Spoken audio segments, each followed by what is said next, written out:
शिवराय, जय गडकोट, किल्ले वाचवा, महाराष्ट्राचा इतिहास वाचवा, झाडे लावा, झाडे जगवा.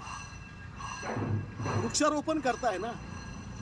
हे बघा, वृक्षारोपण करत असताना आपण कुठली झाडं लावावी हे महत्वाचं. मी दाखवतोय तुम्हाला. हे करंजीचं झाड आहे.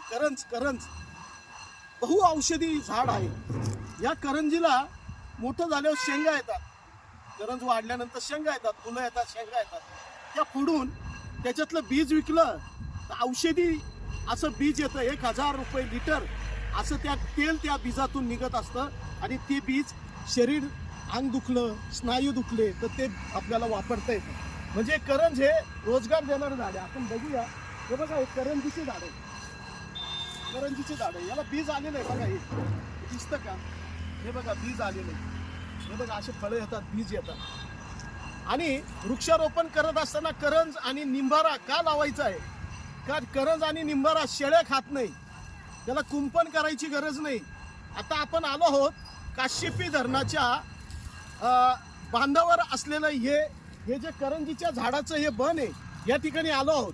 या ठिकाणी पूर्वी झाडं लावायचे, वेगवेगळ्या CSR मधून झाडं लावली जायची. पण ती झाडं लावली का ती मरून जायची. त्यांना पाणी घालण्याकडे दुर्लक्ष व्हायचं आणि ती झाडं पुन्हा एकदा त्याच खड्ड्यात दुसरी झाडं लावायची. परंतु मागच्या 3 वर्षापूर्वी करंज लावण्याचा निर्णय घेतला. आणि बघा, ही करंज आज कोणी लक्ष नाही दिलं तरी करंज वाढून येते. आणि हे करंज बहु औषधी आणि भारतीय प्रजातीचं झाड असल्यामुळं जास्तीत जास्त निंबारा आणि करंज लावण्याचं काम तुम्ही ह्या पावसाळ्यामध्ये निश्चित करा.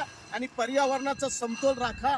आणि निश्चित करंज आणि निंबारा लावण्याचं काम तुम्ही कराल अशी अपेक्षा व्यक्त करतो. येथेच थांबतो. जय हिंद, जय शिवराय.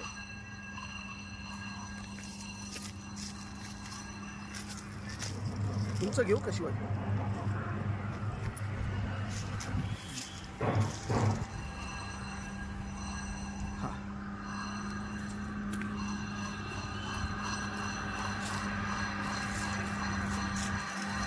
जय शिवराय. आपण आता काश्यपी धरणावर आहे. तर इथं 3 वर्षापूर्वी करंज लागवड केलं होतं.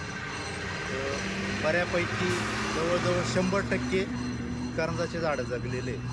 तर या पावसाळ्यात पण आपण जास्तीत जास्त करंजाचे झाडं लावली पाहिजे. कारण हे आपलं देशी झाड आहे. हे बघा, असं बी आहे. यंदा आम्ही त्याचं संकलन केलेलं आहे. ही त्याला आता शेंगा आलेली आहे. या शेंगामध्ये बी निघतं. आणि हे बी आहे ना, आता